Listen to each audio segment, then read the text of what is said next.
kind of technology Maxwell Chikumbutso claims to be working on appears to be so risky that it has put his life in jeopardy, requiring him to have more protection than most people.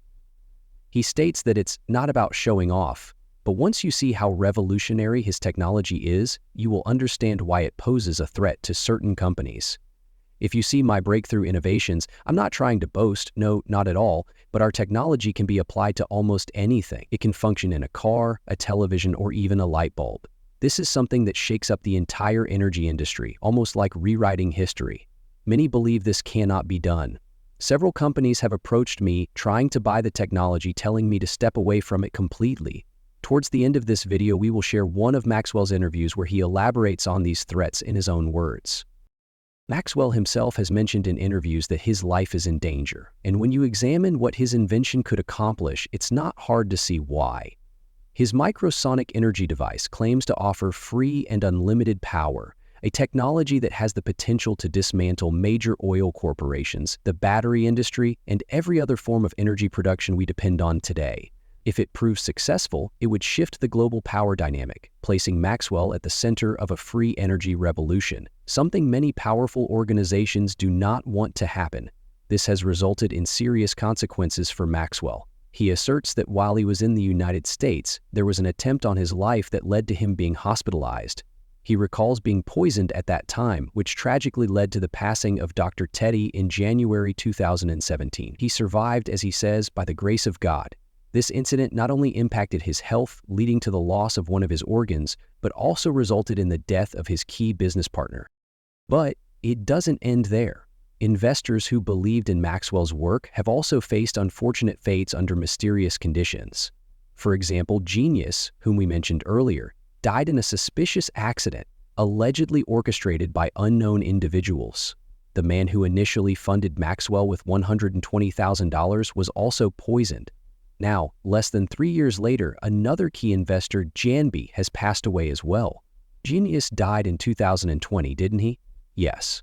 So 2017, and then just 3 years later, Janby followed. He was your next financial backer, wasn't he? How much did Janby invest in you, by the way? My relationship with Genius was that of a younger brother. When I first met him, he showed a lot of interest. Are you aware of the reports suggesting that he was murdered, that someone tampered with his vehicle and deliberately targeted him? I don't have the authority to answer that question. That is for the police to investigate. Another investor, Dr. Teddy, whom Maxwell saw as an angel investor, reportedly provided $120,000 to support Maxwell's invention, but also died in mysterious circumstances in South Africa. Medical reports suggest it was a poisoning case. These incidents indicate that powerful groups may be working to ensure Maxwell's technology never becomes publicly available. Maxwell claims he is not even safe in his own homeland of Zimbabwe. At one point, a sniper was reportedly sent to eliminate him, but authorities were informed beforehand and the assassin was classified as a terrorist threat by Zimbabwean officials. Maxwell also says he frequently receives threats from individuals who do not want his technology to succeed. Some of them attempt to buy him out or force him into unwanted partnerships. But he refuses, knowing the stakes are too high. To ensure his safety, Maxwell resides in a location known only to a select few close friends and colleagues. I had to leave my previous residence because I was living with my mother, and now I'm staying somewhere else for security reasons. I won't reveal it publicly, but I can show you pictures and videos of where I live. This secrecy suggests a man living in constant fear, fully aware that powerful forces could be after him. We will now play some of Maxwell's interviews where he talks about these threats in detail. Some parts are in Shono, but most of it is in English. Listen carefully and decide for yourself, is Maxwell's invention so groundbreaking that it is worth killing for, or is there more to this story? Last year, I was in the hospital. I was in critical condition. I had been poisoned. Someone, somewhere, I won't name the country, sent a sniper to take me out. Luckily, authorities were tipped off and the attempt was prevented. The police and anti-terrorism units got involved. So I just want to highlight the risks I face. Right now, I thank God we are working on something for Zimbabwe. Many things have happened. You probably know that I lost a business partner who was poisoned, and I also fell victim to poisoning last year. It was an incredibly tough year for me. I lost a kidney because of it.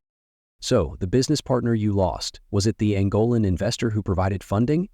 Yes, the man from South Africa. That's the first person we lost. It happened in January 2017. His passing was incredibly tragic. Since then, things have been very difficult. I was left alone, and the situation became overwhelming. It's challenging, but I need to explain why I remain cautious. The free energy sector is extremely dangerous. There was another inventor in South Korea who developed a generator using permanent magnetic motors. He was found dead in his home under suspicious circumstances. They said it was gas poisoning, but no one knows for sure. I'm just illustrating the dangers we face in this field. Dr. Lita did not fund you, did he? Because in a video, there were reports suggesting he gave you over $1 million. People talk a lot, but it's great that you're asking me directly. No, it was around $120,000. He told me he wanted serious people to be involved. That's how I met Dr. Teddy. He was like an angel investor, and that's how we started working together. He became the CEO, and that was my connection with him. He passed away in 2017, and I initially thought it was 2014 or 2016, but no, it was 2017. I was misled by a social media post that made it seem like he was in the hospital much later. When I met Dr. Teddy, it was around November 2012. Was he upset that you stopped working with him after he had invested $120,000? No. When I told him we couldn't work together, it was in 2012. He had been helping with my accommodation, paying for my house. I never cut him off. Unfortunately, he passed away. When we were in the United States together, his health was deteriorating and he decided to return to South Africa to be with his family. He was hospitalized and, according to the doctors, was poisoned. Do you think it was related to your work? I don't want to speculate, as I don't have all the details. What I do know is that he was poisoned, and considering what happened to me years later, you have to wonder if these incidents are truly coincidences, or is there a bigger force trying to eliminate us? Our technology can function in anything, a car, a television, or even a light bulb. This threatens the entire energy industry, rewriting history in a way many do not want. Several companies have approached me, trying to buy my invention or persuade me to abandon it. I think if you spoke to one of my directors, he could explain more. I do have a team of contributors who have registered patents, and I could connect you with them. They might be interested in collaborating. Some of them have already registered patents in the United States. Are you aware of the claims that Genius was assassinated, that his car was sabotaged, and that he was targeted? I cannot comment on that. The police are the right people to handle such matters. What I can tell you is that the morning he died, around 9 a.m., I had just spoken to him on a Zoom call. It was an international meeting. The only person who can give further details is his uncle.